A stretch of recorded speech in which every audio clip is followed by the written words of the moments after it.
بلعام بن بورا حضرت موسیٰ علیہ السلام کے زمانے کا ایک عالم دین اور مستجاب الدعوات شخص تھا، یعنی اس کی دعائیں بہت زیادہ قبول ہوتی تھی۔ بلعام کا تعلق قوم جبارین سے تھا اور اس کی ابتدائی زندگی ملک شام میں گزری تھی۔ اس کے والد کا نام بورا یا باور اور بیوی کا نام بسوس تھا۔ بلعام بن بورا کے متعلق واقعات توریت اور اسرائیلیات میں بیان ہوئی ہیں، جبکہ مفسرین کہتے ہیں کہ سورہ الاعراف کی آیت 175 میں بھی بلعام کی طرف اشارہ ہے۔ بلعام اپنے زمانے کا ایک عابد و زاہد شخص تھا۔ اس کے شاگردوں کی تعداد بہت زیادہ تھی۔ مشہور ہے کہ اس کی درسگاہوں میں طالب علموں کی دواتوں کی تعداد 12,000 تھی۔ کہتے ہیں کہ بلعام کو اللہ نے اسم اعظم کا علم عطا کیا تھا اور اسی اسم اعظم کو پڑھ کر بلعام کی ہر دعا یا بد دعا فوراً قبول ہو جاتی تھی۔ حضرت ابن عباس کی ایک مشہور روایت کے مطابق جب فرعون اور اس کے لشکر کو اللہ نے دریائے نیل میں غرق کر دیا اور موسیٰ علیہ السلام کو بنی اسرائیل کے ساتھ نجات عطا کی، تو اللہ نے حضرت موسیٰ کو عمالقہ یعنی قوم جبارین سے جنگ کرنے کا حکم دیا تاکہ شام کی مقدس سرزمین بنی اسرائیل کو مل جائے۔ لہٰذا موسیٰ علیہ السلام ایک لشکر لے کر کنعان کی طرف بڑھ گئے۔ قوم جبارین کو جب اس حملے کی خبر ہوئی تو وہ بہت پریشان ہوئے۔ چنانچہ قوم کے لوگ بلعام بن بورا کے پاس آئے اور کہا کہ آپ اللہ کے بہت بڑے ولی ہیں اور آپ کی ہر دعا قبول ہوتی ہے۔ موسیٰ اپنے ساتھیوں کے ساتھ ہم پر حملہ آور ہونے والا ہے، اس لیے آپ موسیٰ کے لیے بد دعا کریں تاکہ وہ اور اس کا لشکر تباہ و برباد ہو جائے اور یہاں سے واپس لوٹ جائے۔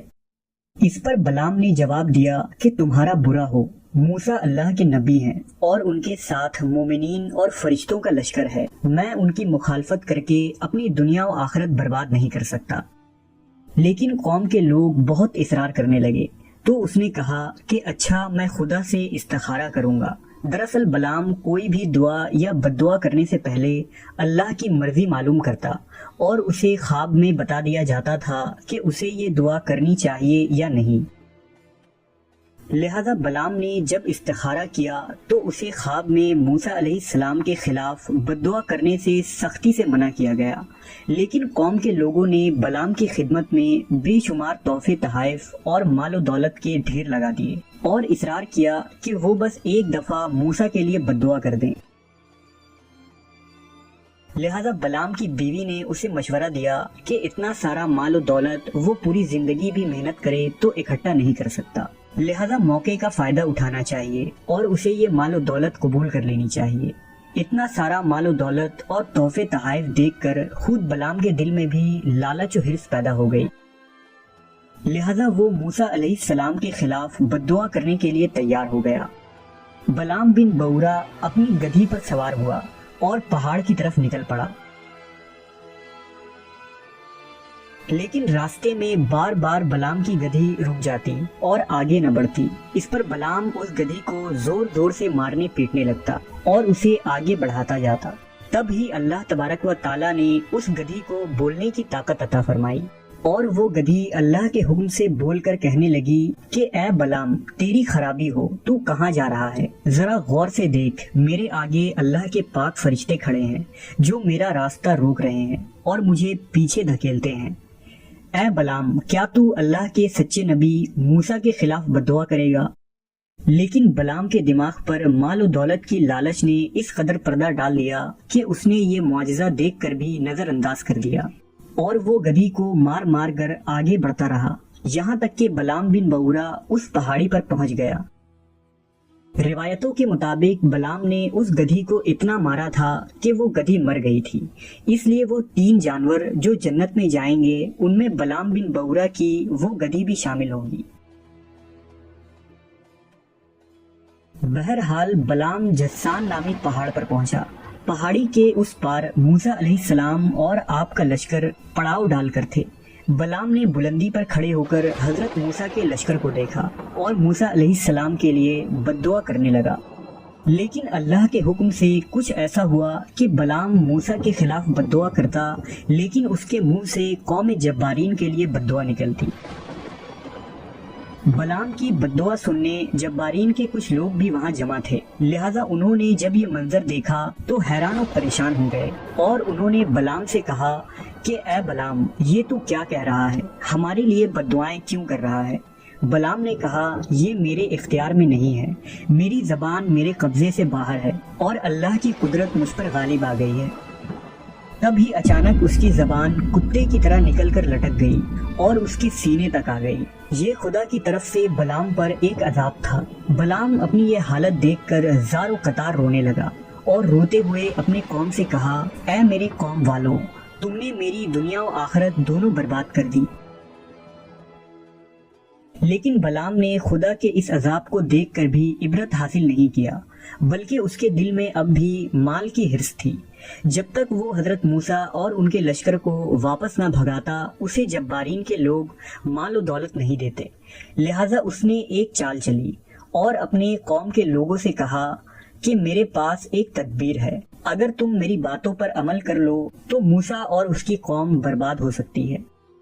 بلام نے قوم جبارین کے بادشاہ کو اپنے پاس بلایا جس کا نام بالیا بن صفورہ تھا اور اس سے کہا کہ موسیٰ کے خلاف میری بددعا کارگر ثابت نہ ہوگی، کیونکہ خدا موسیٰ اور اس کے لوگوں کے ساتھ ہے، لہٰذا اب تو اپنے ملک کی خوبصورت ترین اور حسین و جمیل لڑکیوں کو جمع کر اور انہیں برہنہ کپڑے پہنا کر بنی اسرائیل کی طرف بھیج دے۔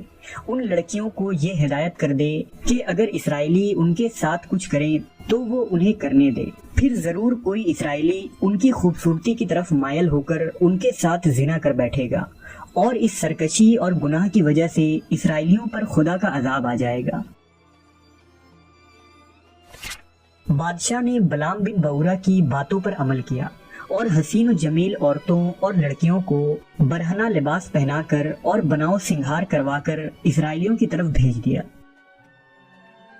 ان عورتوں کے حسن کو دیکھ کر بہت سے اسرائیلی لوگ ان کے ساتھ زنا کر بیٹھے، اور روایت ہے کہ اسرائیلی اس قدر سرکش اور نافرمان بن گئے کہ بنی اسرائیل کا ایک شخص جس کا نام زمری بن سلوم تھا اور وہ موسیٰ علیہ السلام کے لشکر کا سپہ سالار تھا، اس نے ایک حسین عورت کو اٹھا لیا اور موسیٰ علیہ السلام کے پاس آیا اور ان سے کہا کہ اے موسیٰ، کیا آپ یہ کہیں گے کہ یہ عورت میرے لیے حرام ہے؟ موسیٰ علیہ السلام نے کہا ہاں بے شک یہ تیرے لیے حرام ہے۔ اس پر زمری نے کہا ہاں لیکن میں آپ کی اطاعت نہیں کروں گا۔